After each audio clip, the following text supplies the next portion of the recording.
Somewhere, thousands of years ago, one human killed another on purpose, not for food, not by accident, but to destroy an enemy.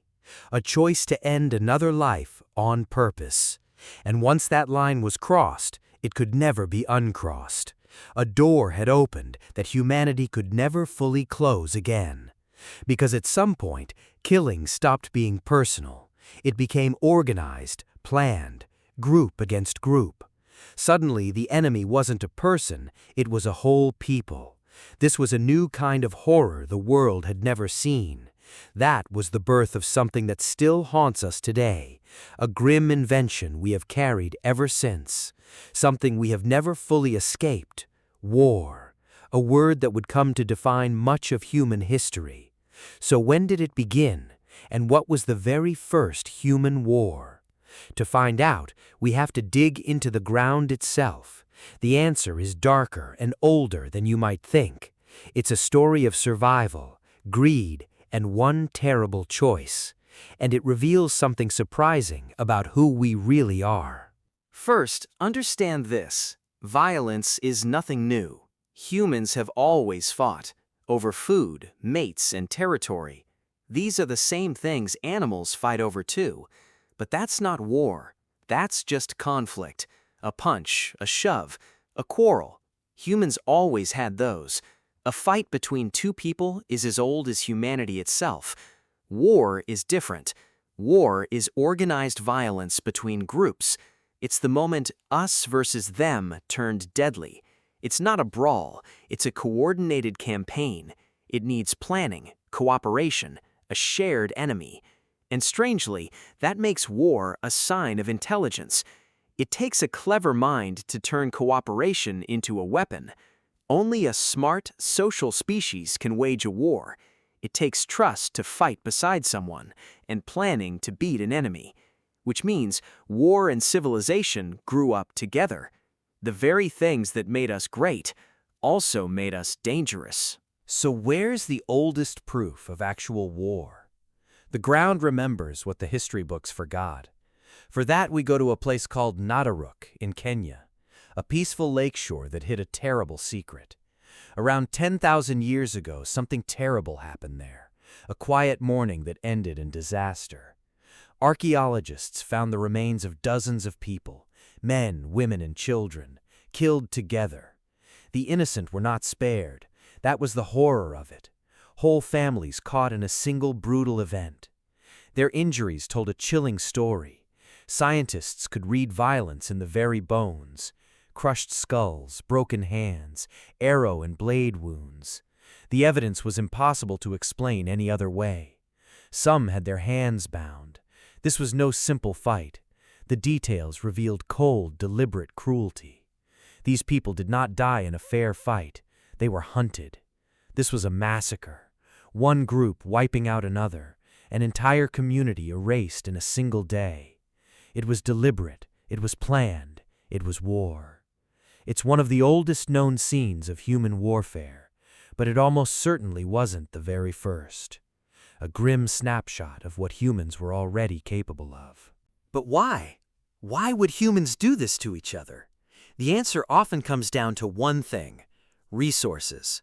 When there's enough for everyone, people rarely fight. Good land, fresh water, reliable food. When these ran short, groups clashed to survive. It was fight or watch your family starve. Starvation turns neighbors into rivals. As humans settled down and stored food, there was more to steal. Farming created the first real riches and the first real thieves, and more worth defending with force. For the first time, people had things worth dying for. Settlements brought walls. Walls brought armies. Once you build a wall, you need people to defend it. The more we had, the more we fought to keep it. Ownership created something new to fight over. War, it seems, was the dark shadow of progress. Wherever wealth grew, war was never far behind. So how did ancient humans actually fight a war? The first fighters were just ordinary people, pushed too far. There were no armies, no uniforms, no generals at first. Their weapons were simple but brutally effective. A sharpened stone could end a life in an instant. Spears, clubs, axes, and bows. The bow changed everything. Now you could kill from a distance.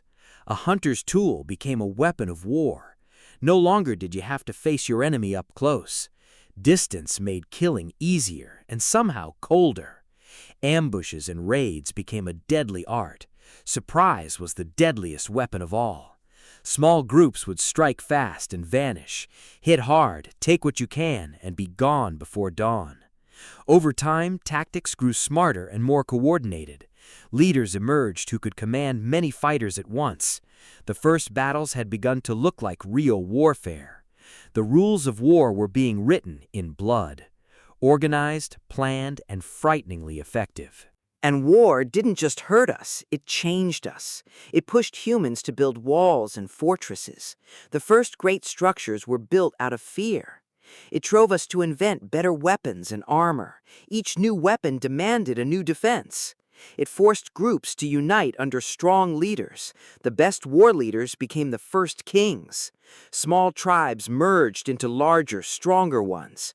Strength in numbers became the key to survival. War brutally helped build the first kingdoms. The first thrones were often won with a spear. From blood and fear, the first great powers rose. Fear of attack pushed people to band together like never before. The same violence that destroyed also organized and built. Out of chaos came order, walls, and rulers. It's one of history's darkest paradoxes. We built our greatest things partly through our worst acts. The same fire that burns can also forge. The thing that killed the most people also shaped nations. Here's the twist. We often think war is human nature, that we're born to fight. But the evidence tells a more hopeful story. We are not simply born killers.